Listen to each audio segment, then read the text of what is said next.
We're selling your condo, announced. Our business failed. Sign here. I smiled and produced my deed. $3.2 million irrevocable trust, 2018. The real estate attorney cleared his throat. That's protected. They have no authority. Mom's face went white. The next morning, the calls started.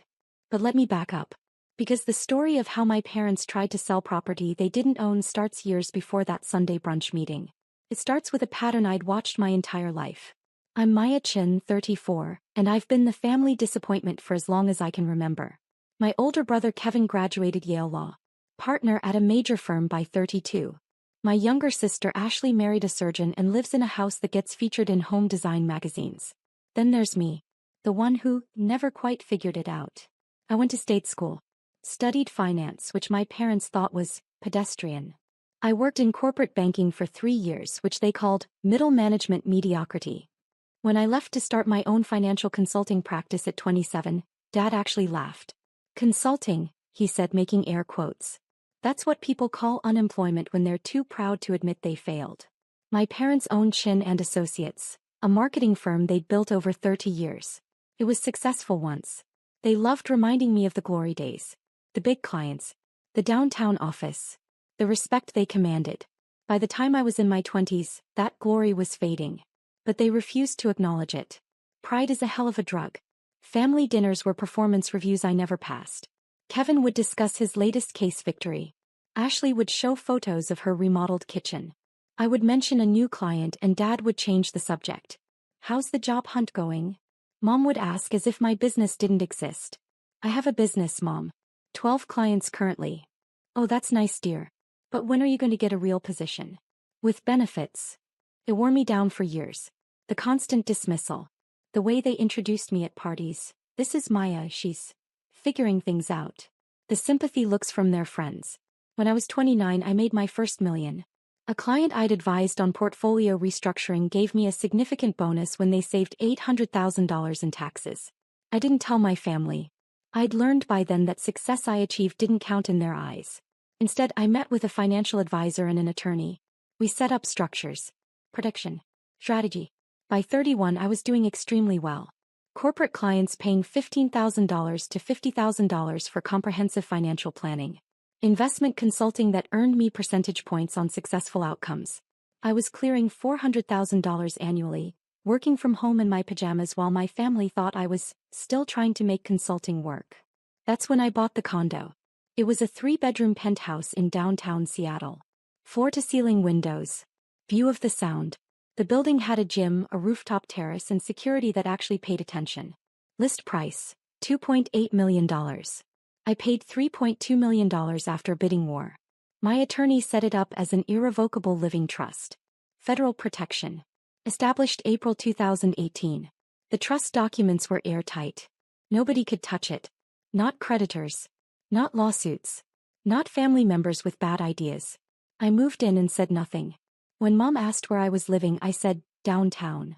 When Dad asked about rent, I said, it's manageable. They assumed I was in some studio apartment barely scraping by. I let them assume. Kevin visited once. Walked through my space with barely concealed shock. How are you affording this? He asked. Consulting pays better than you think, I said. He looked skeptical but didn't push.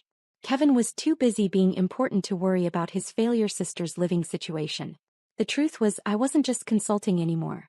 By 32, I'd transitioned into private wealth management for tech executives. My clients were CTOs and founders who needed someone to manage their sudden money. I charged $100,000 annual retainers. I had 8 clients. I was making $1.2 million annually. My family still thought I was struggling. The next 2 years were the most professionally satisfying of my life. I expanded my client base to 12 high-net-worth individuals.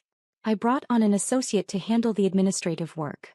I established an LLC for my consulting practice. I invested heavily in index funds and commercial real estate. By 34, my net worth was $4.7 million.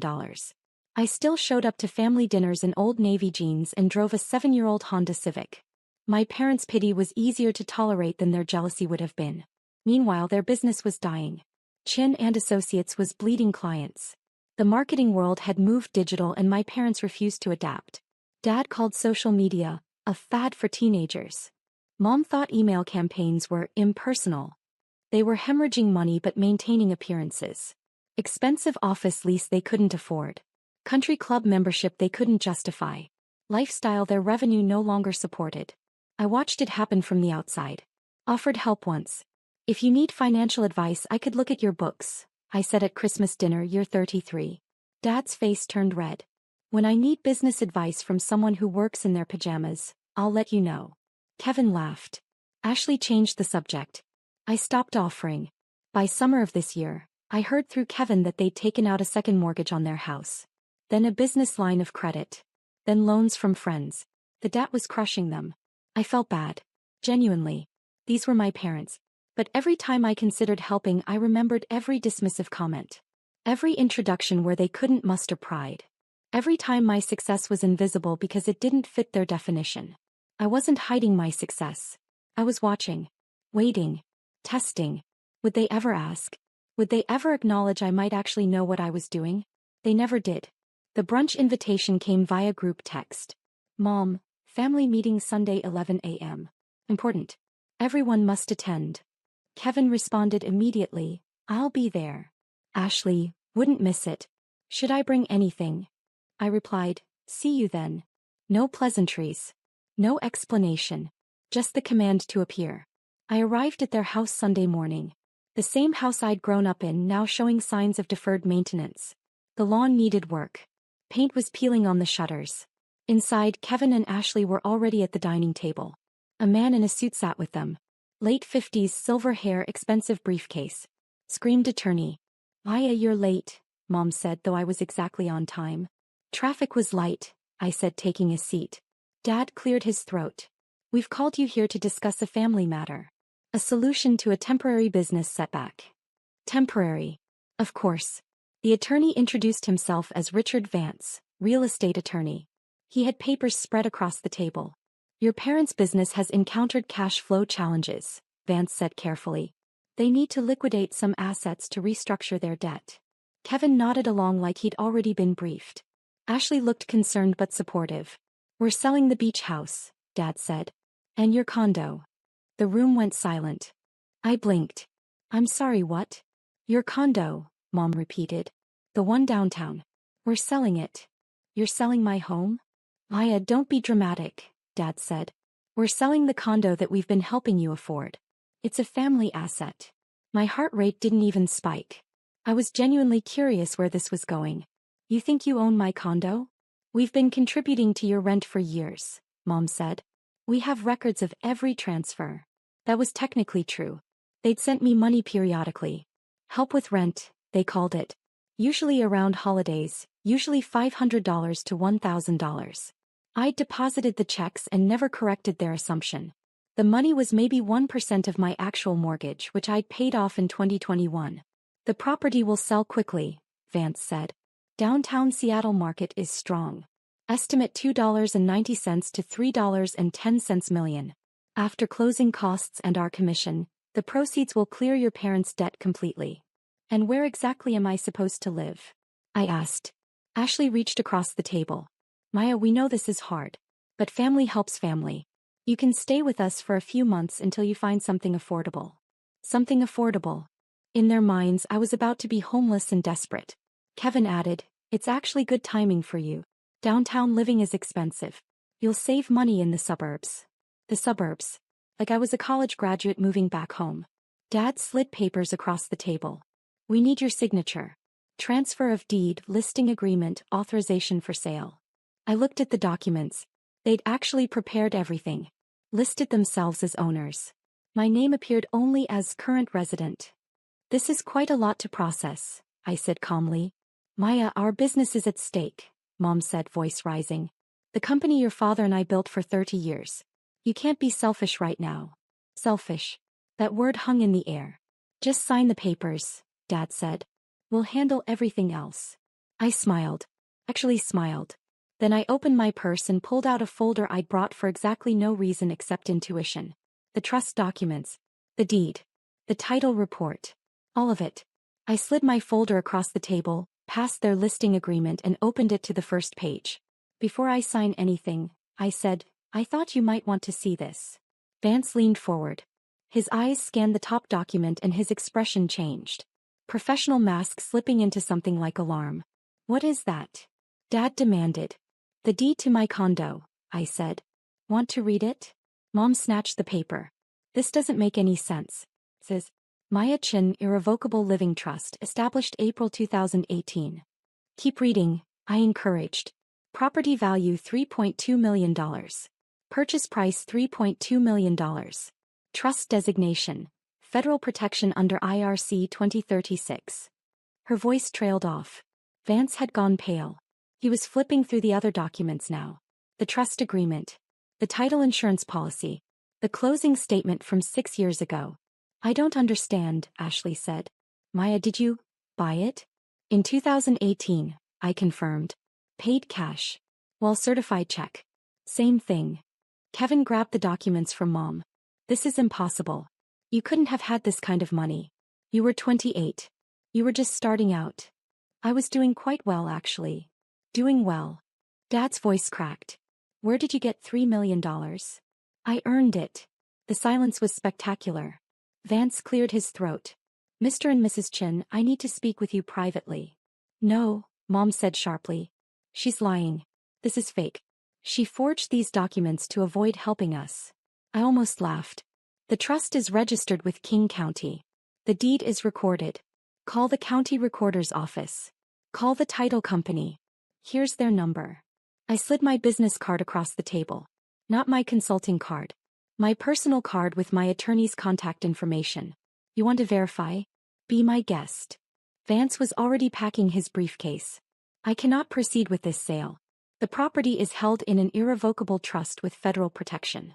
Your daughter is the sole trustee and beneficiary.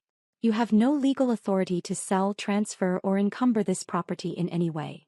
That's ridiculous, Dad sputtered. We've been helping her pay for it. Gifts, I said. Generous gifts, which I appreciated. But you've given me maybe $30,000 total over 6 years. My mortgage was $12,800 monthly before I paid it off. Do the math. Kevin was doing the math.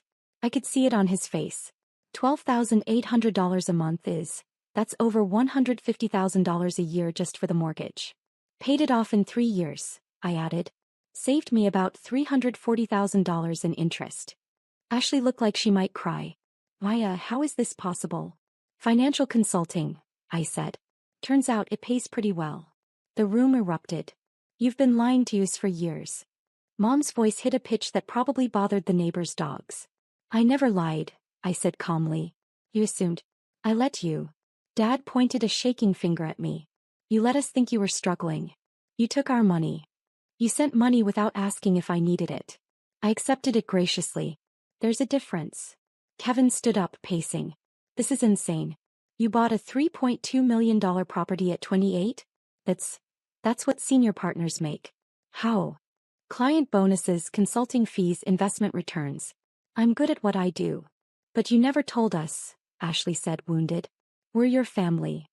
Would you have believed me? I asked.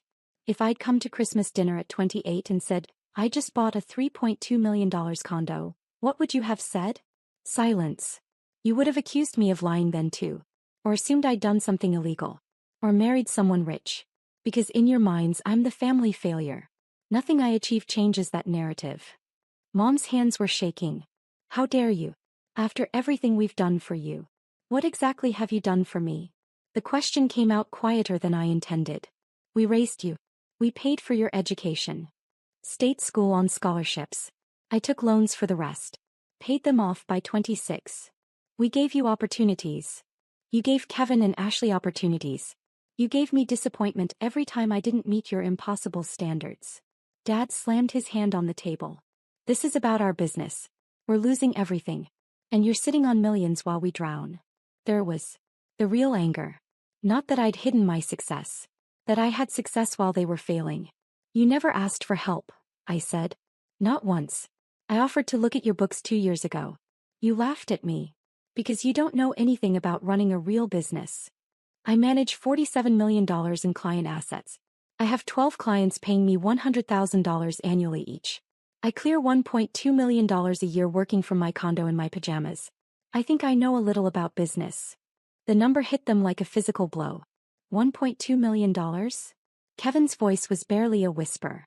That's more than I make. It is, I confirmed. Ashley covered her mouth. Mom sat down heavily. Dad looked like he might have a stroke. Vance stood up. I'm leaving. Mrs. Chin, Mr. Chin, you need different counsel. I specialize in property sales, not family therapy. Wait, Mom called after him. There has to be something. She owes us. We're her parents. Vance turned back, professional to the end. She owes you nothing. The property is legally hers. Has been for 6 years. My advice. Hire a financial consultant to help restructure your business debt. Perhaps your daughter would be willing to help. He gave me a slight nod and left. The sound of the door closing was deafening. You could still help us, Mom said finally. You have the money. I agreed. Then do it. We're your family. Let me ask you something, I said. If I help you now, will anything change? Will you stop introducing me as the daughter who's figuring things out? Will you acknowledge I'm successful? Will you respect what I do? Dad's jaw clenched. This isn't about respect. It's about family loyalty. Loyalty works both ways. I've spent 34 years trying to earn your respect. Your approval. Your basic acknowledgement that I might know what I'm doing. I never got it. Because you hid everything. Ashley protested. I tested you. For 6 years. Waiting to see if you'd ever ask me about my business instead of asking when I'd get a real job. Waiting to see if you'd notice I wasn't struggling.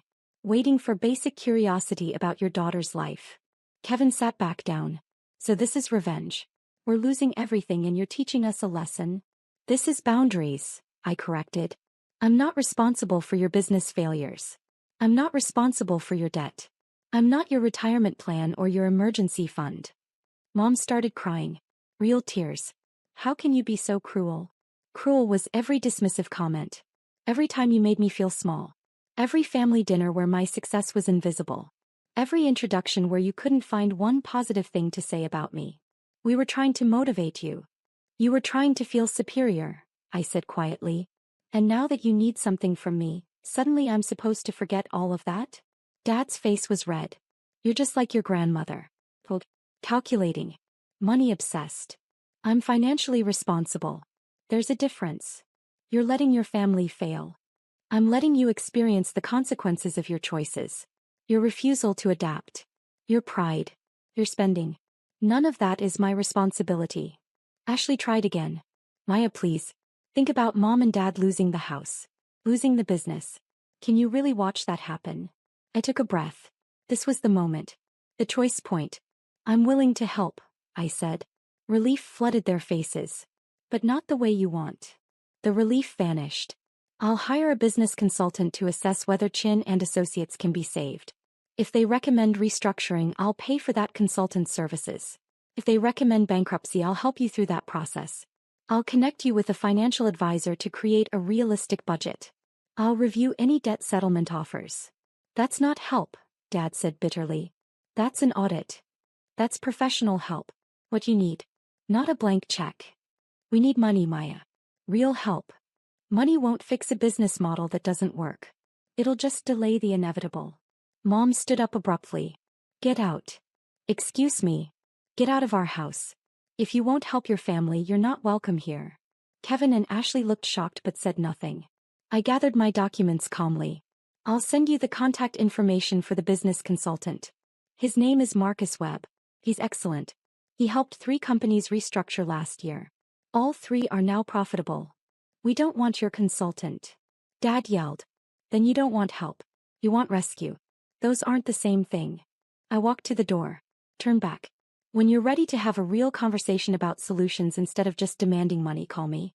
Until then, I'll be in my $3.2 million condo that you don't own. I left. The call started at 6:47 a.m. the next morning. Mom, Paya, we need to talk. Call me immediately. Kevin, what you did yesterday was unbelievable. Call Mom. Ashley, please just help them. I know you're hurt, but they're desperate. I silenced my phone and went to work. By noon, I had 23 missed calls and 47 text messages. The messages got progressively more desperate. Mom, 8:15 a.m., the bank called. We need to make a payment by Wednesday. Kevin, 9:30 a.m., I talked to some colleagues. They said you're right about bankruptcy, but Mom won't hear it. Ashley, 10:45 a.m. Dad's blood pressure is through the roof. Please. Mom, 11:20 a.m. We can negotiate. You can set terms. Just please help us. I responded to one message. Kevin's. Me, Marcus Webb's number. 20655505147. He's expecting their call. I've already paid his consultation fee. Kevin, they won't call him. Me, then they don't want solutions. I returned to my client work. Portfolio review for a CTO who just received a $2 million stock grant. He needed tax strategy. This was what I was good at. This was what I'd built. My phone buzzed. Unknown number. Wyatt Chin. Miss Chin, this is Marcus Webb. I just received a call from your parents. My heart rate picked up. They called you. Your father did. Brief conversation. He wanted to know if you'd paid me to tell them to file bankruptcy. What did you say? That I haven't reviewed their books yet and wouldn't make recommendations without data. He hung up. Of course he did. Thank you for trying, I said. For what it's worth, your offer was generous. Most children wouldn't pay for professional help after being treated the way you described. They're still my parents. They're lucky you remember that. By Wednesday, the messages changed tone. Dad, the bank is starting foreclosure proceedings on the house. I hope you're happy. Not happy, sad actually, but firm. I didn't respond. Thursday afternoon, Ashley showed up at my building. The doorman called up. There's an Ashley Chin here to see you. Send her up. He walked into my condo and just stared. Really looked at it for the first time. Maya, this is incredible. Thank you. I never really saw it before. I mean, I knew it was nice, but... You saw what you expected to see. What they told you to see. She sat on my designer couch. Probably $8,000. She didn't know that. They're going to lose everything, she said quietly. Probably. You really won't help? I offered help.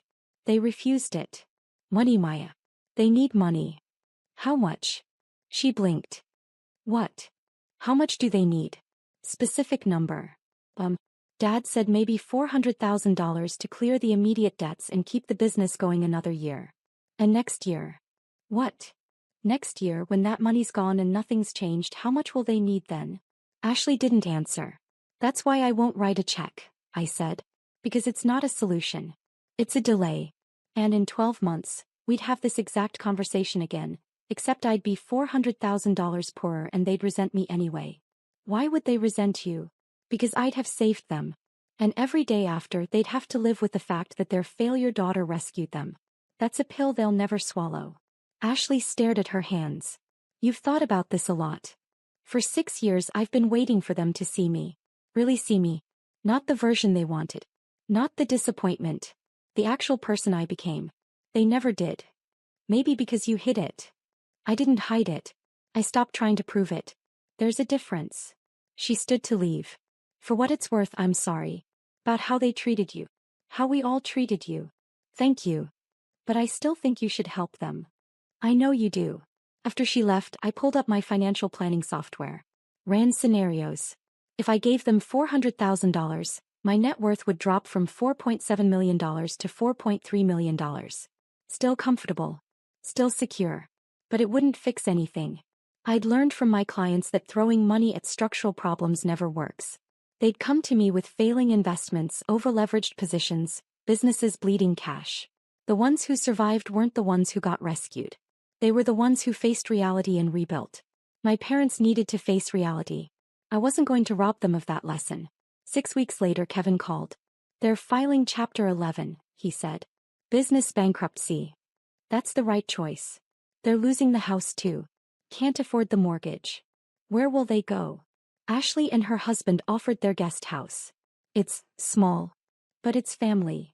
Yeah. Silence on the line. Maya, I owe you an apology. A real one. We all do. Thank you. I looked into what you do. Read about your firm. You're really successful.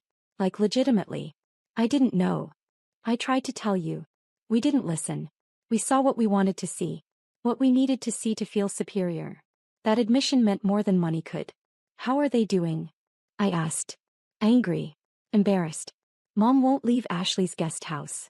Dad's been applying for jobs. It's rough. It'll get better. Will it? If they learn from it, yes. 2 months after that, I received a letter. Handwritten. From Mom. Maya. I don't expect you to forgive me. I don't know if I'd forgive me. Marcus Webb was right. The business was dying and I couldn't see it. Your father and I lived in denial for years. We spent money we didn't have to maintain an image that didn't matter. He tried to tell us. I remember now.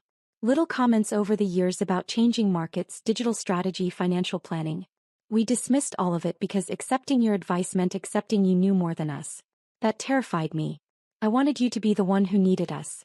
The one who proved we were still important, still wise, still in control. When you succeeded without us, it felt like rejection. But you didn't reject us. We rejected you. Your father and I are living in a 600-square-foot guest house. He's working as a marketing consultant for a startup. I'm doing freelance social media management. The irony isn't lost on me. We make $85,000 combined now. It's the most honest money we've earned in a decade. I don't know if we'll ever have a real relationship. But I wanted you to know I see you now. I see what you built. I see how strong you had to be to succeed while we tried to convince you that you were failing. I'm sorry. I read the letter 3 times. Then I called Marcus Webb. If they wanted to take business classes, community college, or online courses, would you recommend any? Several. Are you paying? Anonymously. Through a scholarship fund. That's kind of you. They're still my parents. I set up a $50,000 education fund in their names. Sent the information through Marcus. Told him not to reveal the source. They'd learn eventually. Or not. Either way, I'd done what I could. 3 months later, I saw Dad at a coffee shop near my condo. He was sitting with a laptop, video call in progress, clearly working. He looked smaller somehow. Older. But also more present. Our eyes met across the cafe. He closed his laptop. Walked over. Why, Dad. I'm working with a client. Startup launch. They needed marketing strategy. That's great. It is actually. It's different than before. Honest work. Fair pay. We stood in awkward silence. Your mother told you about the letter? He asked. She did. I should have written one too. I was ashamed. I understand. No, you don't. You're 34 and more successful than I ever was. You did it without help, without connections, without anyone believing in you. And I spent years trying to convince you that you were failing. You were protecting your ego. I was being cruel. I nodded. Yes. You were. He flinched but didn't argue. But you're learning now, I added. That counts for something. Does it count enough? I thought about that. Ask me in a year. He smiled sadly. That's fair. He went back to his table. I got my coffee. As I left, I glanced back. He was working again. Focused. Engaged. Maybe he'd make it. Maybe they both would. But either way, I'd learned the most important lesson. I didn't need their approval to be successful. I didn't need their validation to know my worth. I'd built something real. Something mine. And that $3.2 million condo? Every time I walked through the door, it reminded me, I was never the family failure. I was the one who succeeded despite them. That's a different thing entirely.